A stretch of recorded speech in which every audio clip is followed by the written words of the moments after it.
going to look at parent functions today. Your objective, graph parent functions, and then understand their transformations. You're going to describe the transformations, also apply them graphically. Your goal is to walk away from pre-calculus being able to graph anything and everything that you see. Okay, and if you don't know how to graph it, at least you could be able to graph it on your calculator and understand what you're looking at. That's really a huge part of us moving forward, because in order to be really good at math as you move along, you got to be able to view it. If you have a picture in your mind, everything's a lot better. So we got f of x equals c. If f of x is equal to a constant, what's the graph look like?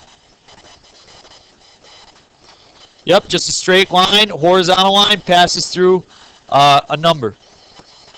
Okay. The ones I star are the ones you're going to have to know for the test. Okay, you got to have these memorized. F of x is equal to x. What does that look like? Slope of 1 going through the origin. Very good. Any problems with that? Yes. Any number. So I just picked 3. Yeah. Good question. You got to know absolute value. F of x is equal to the absolute value of x.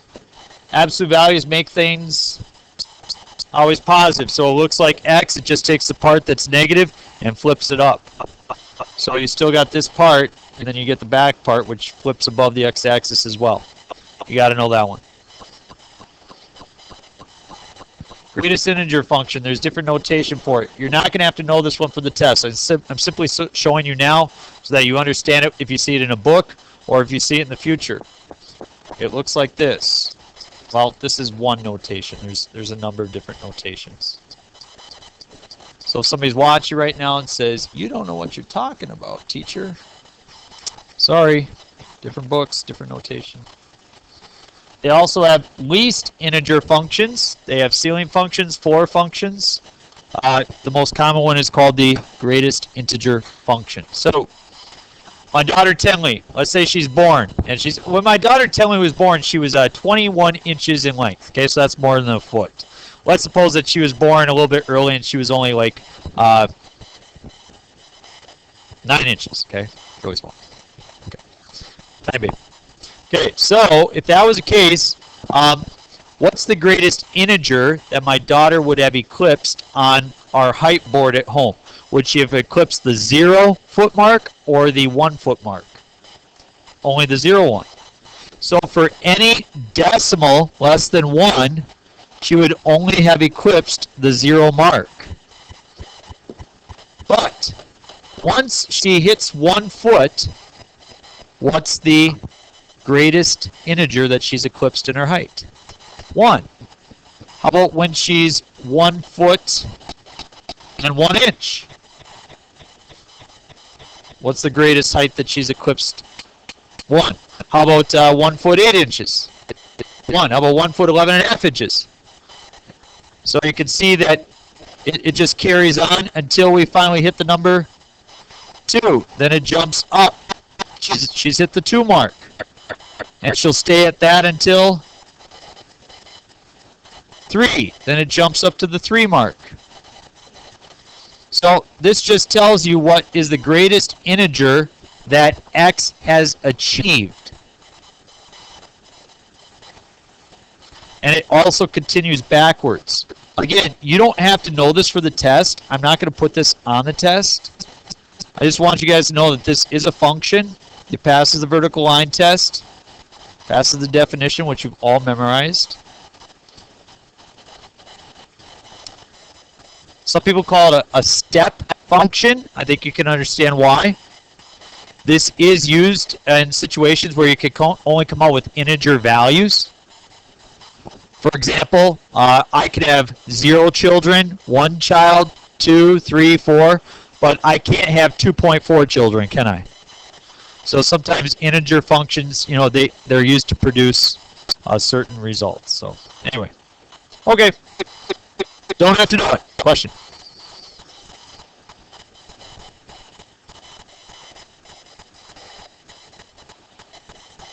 The first one. Okay, let's suppose we had a function. For this one, we'll have f of x is equal to 3. What does the graph of y equals 3 look like? Horizontal line that goes through 3. So if f of x is equal to any constant, it's just a horizontal line through whatever number it's equal to.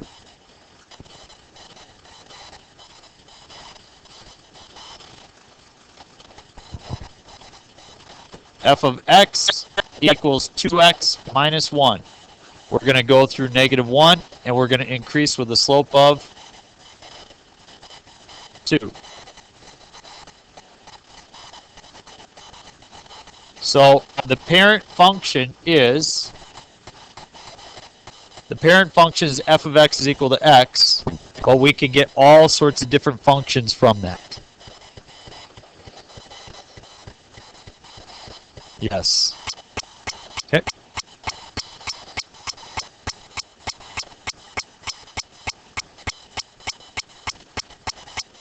Okay, power functions. Power functions. F of x is equal to x squared. You know what these look like.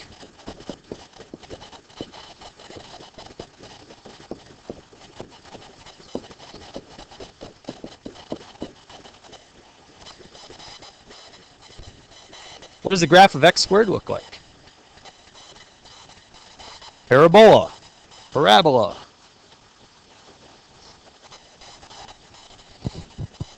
How about x cubed? Describe it. Yeah, it's like that S kind of thing. Sure.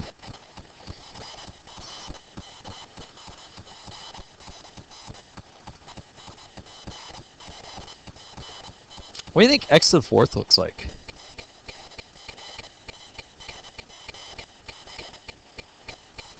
Like a what? Sure, yeah, exactly. It would look, something like that if we had certain transformations to it. But the actual graph of x to the fourth, I'm going to take out my calculator, and if you look here, I have values of, I'm going to type in x squared, I'm going to type in x to the fourth, and I'm going to type in x to the 20th, just so you can understand what happens as the exponent gets rather large and is still even. Watch this. Here's x squared. There's x to the fourth. X to the 20th. So you can see that it gets steeper, doesn't it? But you can also see that it kind of flattens out right here, doesn't it? So decimals, it makes them even smaller. But numbers that are bigger than 1, they get even bigger. Okay? So I'm going to exaggerate the drawing here. I'm going to exaggerate it a little bit, but it looks a lot like the x squared one, but it flattens out a little bit more. Which one do you think x to the fifth looks like? Which of these three? Yeah, this one right here. It looks a lot like this one. It's just steeper, and it flattens out more at that 0 spot. I'm not going to test you to see how well you can draw an x to the fourth or an x to the fifth as it's flattened out. I just want you to understand the nature of how they produce their values. Well, you can actually take any of these functions and see all sorts of shapes. So I drew this to kind of affirm what Crystal said. This is an x to the fourth, but it starts from there. That's your parent. The black is the parent function, whereas the red is a transformation. Like with a parabola, you could also draw one like that, right? That's a parabola, but that's the parent one. You could draw something that looks like this, but this one's the parent function. Okay, so these are all where they start from, and that's what we need to keep in mind. But you can transform any of these graphs and make them look like all sorts of shapes, which is what we're going to do today. Root functions. F of x is the square root of x. Cubed root. Fourth root.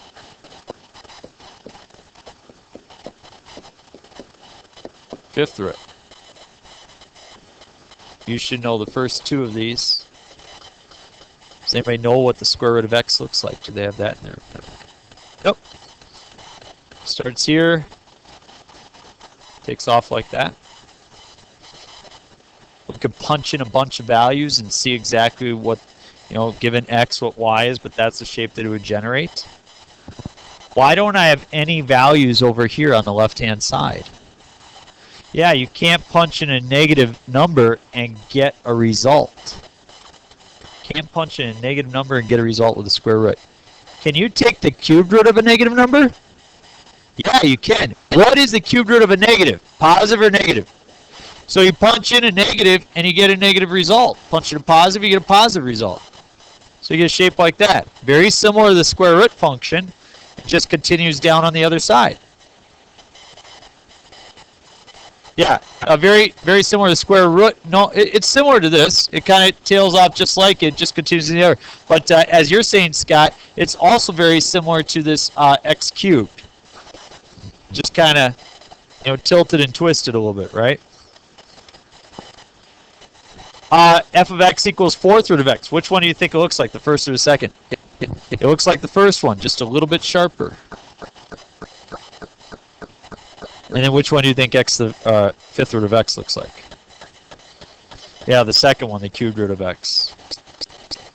And same type of thing, flattens out a little bit more around 0, a little bit sharper at the end.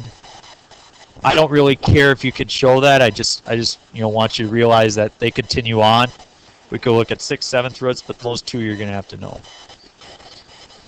There's one other root function I want to show you, and that's if we do something like this. Say you want to take the cubed root of x squared.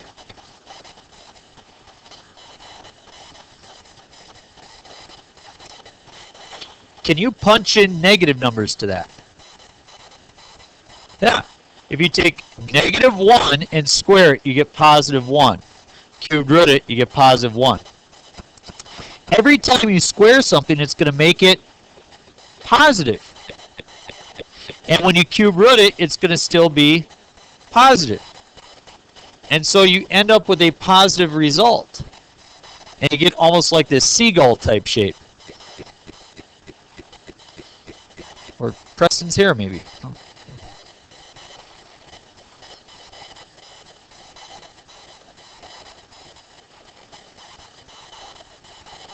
You don't have to memorize that one, but you should know these two. We're going to look at reciprocal type functions.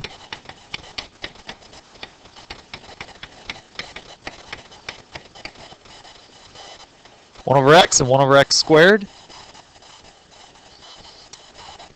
A for the day, A for the day, A for the day. What number can you not plug in for x? 0. So I therefore have what we call a vertical asymptote at 0.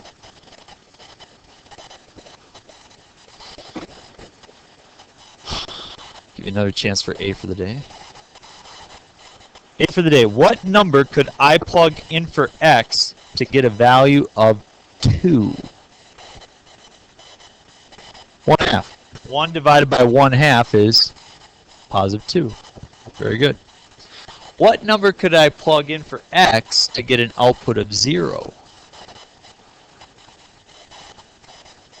There are none. You can't get 0 out, and if there's a value you can't get out, you also have a horizontal asymptote. You can't plug in 0, you can't get out 0 for this function. And the graph looks like this. And I'm going to teach you how to graph these at the end of chapter 3. They're really cool. They come up a lot. You just want to remember that that's the general shape. Now, what's going to change with the 1 over x squared? It will become steeper. The squared will make it, we square something, it becomes positive. So you're not going to have the negative portion of this graph over here. It's going to flip it and put it above the x-axis.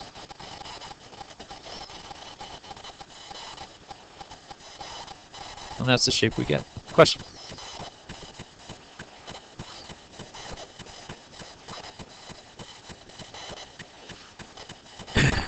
You're not going to be asked to do either of those graphs for your test.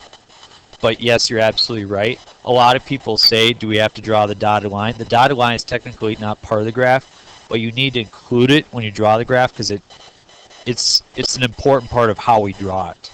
So in the future, I will teach you guys how to draw hyperbolas and things with vertical asymptotes, and we always do need to include those. Yep.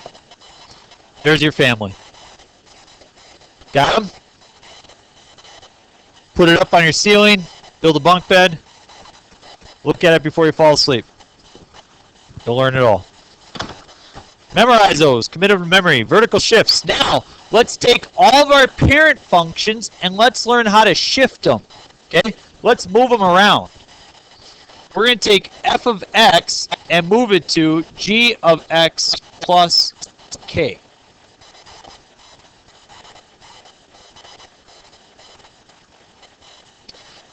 Is that plus k? Well, I'll do the second one, then it'll make even more sense. Whoop, wrong.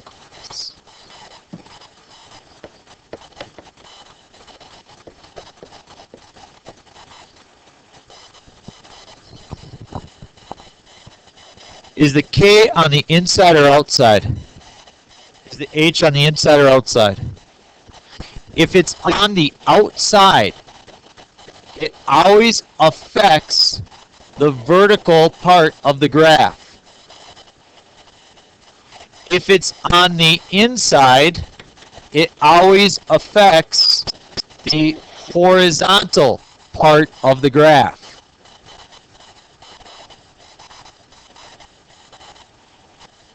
What do you think adding a k to the outside of the function does to it? Up k units. Good. What do you think a minus h does?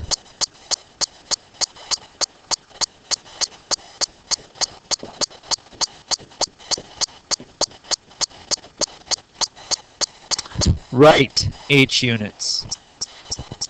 The inside, when you get to the inside, it's opposite of what you think. Okay, it's opposite of what you think. So, let's do some examples. It says, identify the parent function for the following, and graph the new function and describe the transformation. So let's just go through here and first graph all of the parent functions. What does the parent function for the first one look like?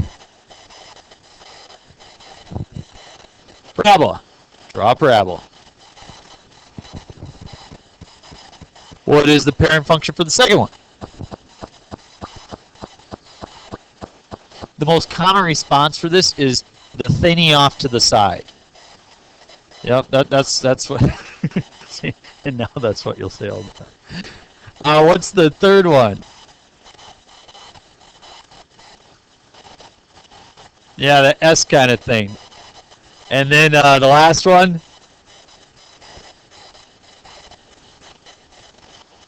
The V, yeah, with a corner on it. Yep. So those are my parent functions. Given the parent function and looking at the information, can you now draw the transformation? X squared minus 3, what is that going to do to it? Is the minus 3 on the outside or the inside? It's on the outside, so it's going to shift it down 3. So if it was on the inside, it would look more like this one right here. Okay? So you got to recognize that that's on the outside of the function. Square root of x minus 4. Is that going to be horizontal or vertical? Horizontal, because the minus 4 is on the inside. Very good. How many units will it shift it? 4 to the right.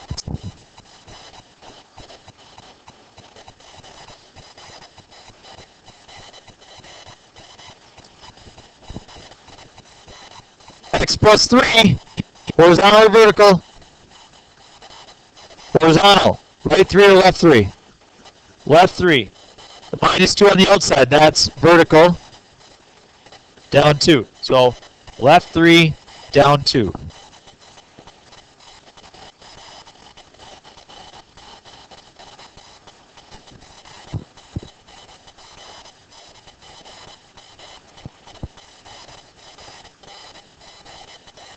Hold this one. Right 4, down 3.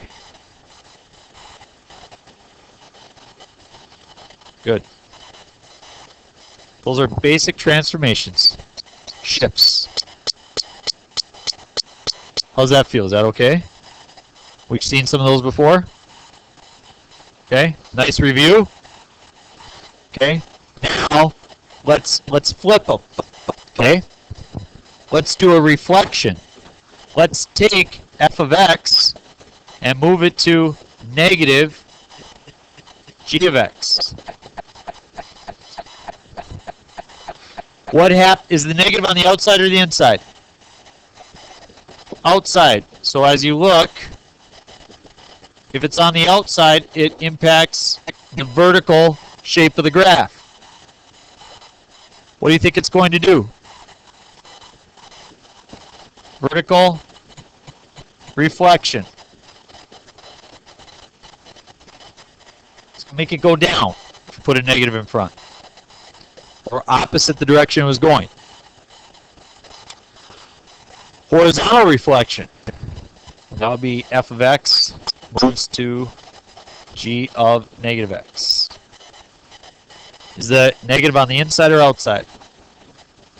Inside. So therefore, it will affect the horizontal portion of the graph. As it says above, that's a horizontal reflection.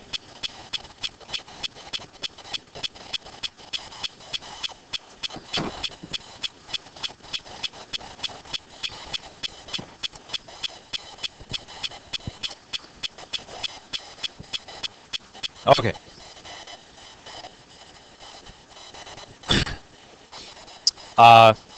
Little preface here. You guys were very well prepared from what you did last year in Algebra 2 to handle these things. But I'm going to tell you right now that our work with horizontal reflections is minimal. Extremely minimal. There's not very many times that I look at a function and say, oh, that needs to be a horizontal reflection, and I'll show you why. I used to teach it exactly like the book showed it, and people seem to get more confused. So then I changed it a little bit, and although it's still confusing for some people, it seems to be a lot better. The vertical reflection happens all the time. Let's watch and see what happens. First, let's identify the parent functions. Parent function is that thinny off to the side. Oh, the second one. Parabola. Third one is the S shape, and the last one is the B shape.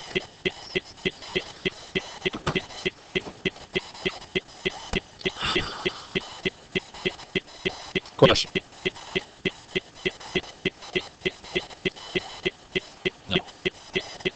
No. No. It's really the starting point and the direction is what I'm looking at. Okay. So if you have a negative square root of x, is the negative on the inside or the outside? It's on the outside. So that could be vertical or horizontal. It's going to be vertical. So vertical. So like this. It's going to flip it.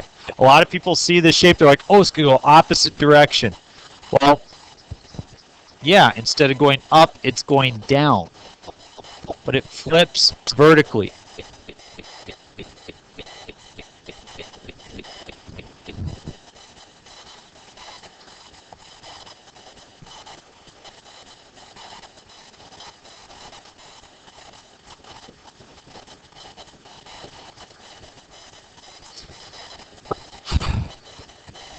This is where people get confused. Just follow. I'll show you the long way and I'll show you the short way. Do you see that 3 minus x quantity squared is the same as negative x plus 3? Okay. Is the negative on the inside or the outside? Inside. So a lot of people look at this and they say, oh, plus 3. That means I shift it left 3.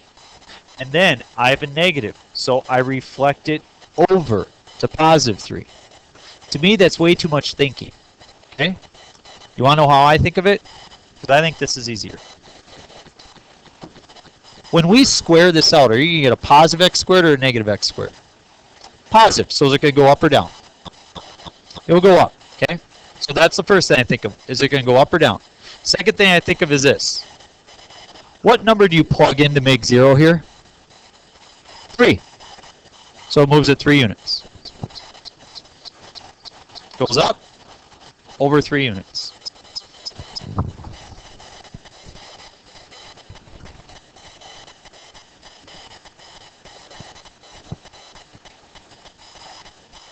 Watch here. X minus 1. When you cube this x and then attach a negative, will the result be a negative x cubed or a positive x cubed? Negative. So it's going to go which direction? Up. It's going to go down. Okay? Now, what number do you plug in to make it 0? 1. So it's shifted to the right 1. It's shifted up 4, and it goes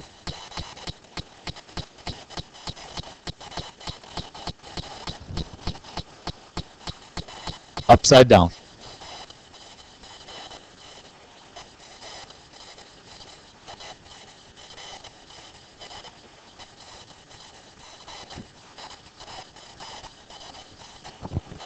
Again, some people look at this and they say, Mr. Gentz, I see a negative x, so I want to reflect it over the y-axis. I want to do a horizontal reflection. Don't think of that, okay? You got a negative out front, so is it going to go up or down? It's going to go down, okay? What number would you plug in to make 0? So it moves 5 units that way. Keep it simple.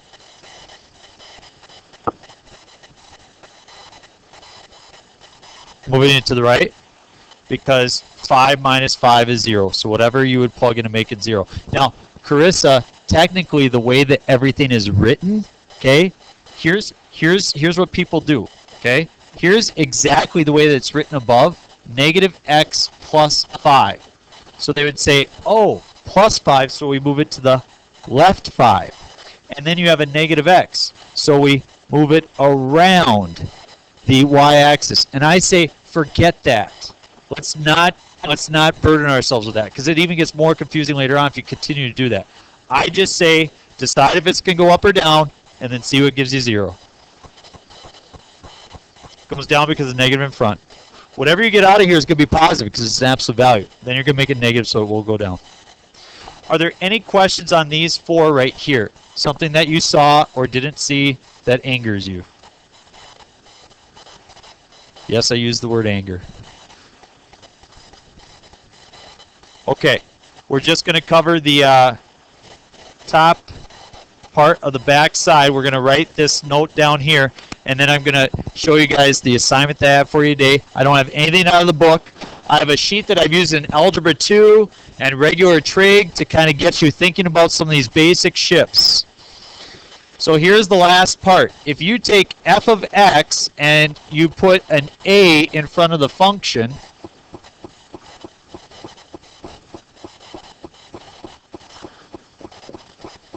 or if you take f of x and put an a in front of the x on the inside, you can see that in this case the a is on the outside. And therefore, it will affect the graph in a vertical way. Here you have the A on the inside. And so it will affect the graph in a horizontal way.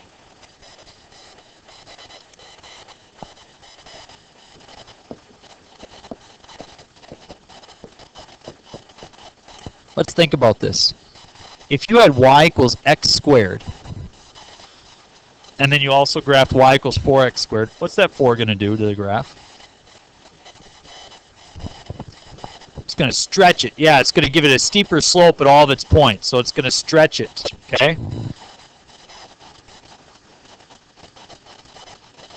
Whoop.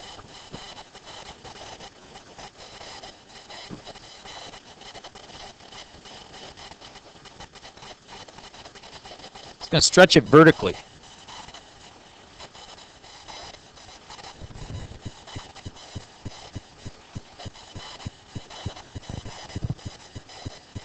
Now A, if we put it here on the inside, we know it's going to be a horizontal piece. But instead of a stretch, it's going to shrink it.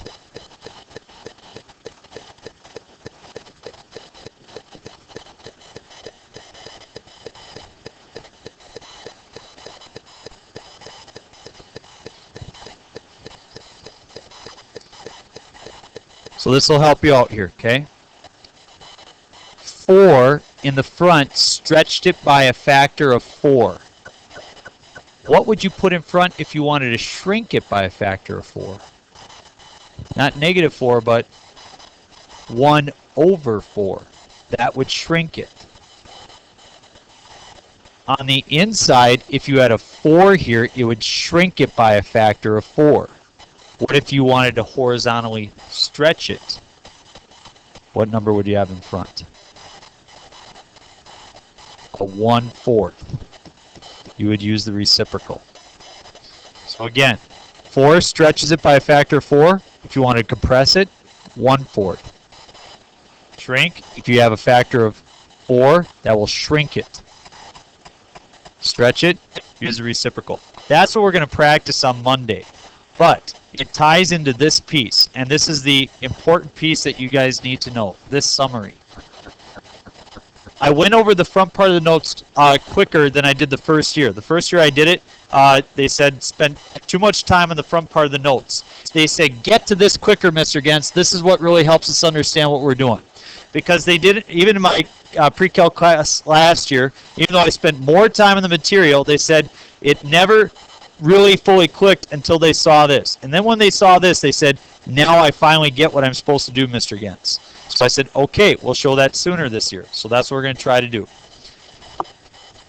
This is the transformation piece that summarizes everything that happens to your functions. And so I want to start by looking at what A does, and I want to start by looking at what D does. A is on the outside or the inside? Outside. So does it impact it vertically or horizontally? Vertically. In fact, we said stretch by factor of A. So if you said it's a 4, it's going to stretch it by 4. If it's a 1/4, it will shrink it by a factor of 4. What if A is positive? How does that affect the graph? If you have a positive number in front, what does that make the graph do? Yep, it makes the graph go up. What if A is negative? What does that make the graph do? Go down. So that's the number we look at right in front to see if it stretches and to see if it goes up or down. D is also on the outside. What did this number way at the end do to the graph? This is, being it's on the outside, does it affect vertical or horizontal? Vertical. And so this is going to shift it vertically.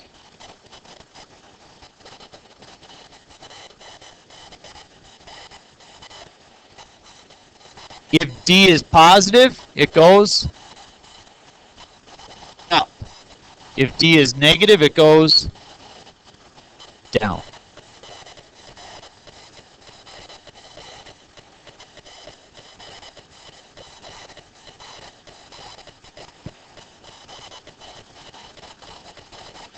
Remember what that number did on the inside? If you have something attached to the X, it will shrink.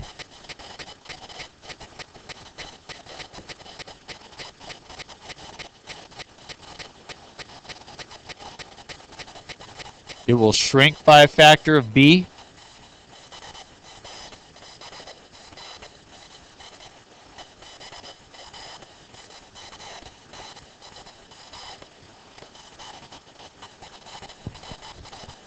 You remember what happens if you have a negative in front of the X on the inside?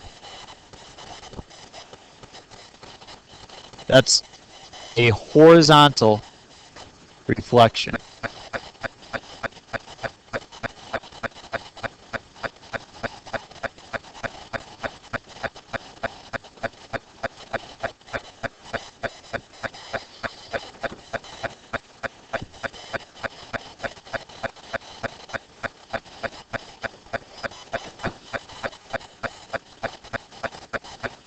And the last part,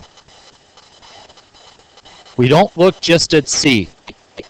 You do not look just at C. You solve bx minus c equals 0. You solve for x. And that is your horizontal shift.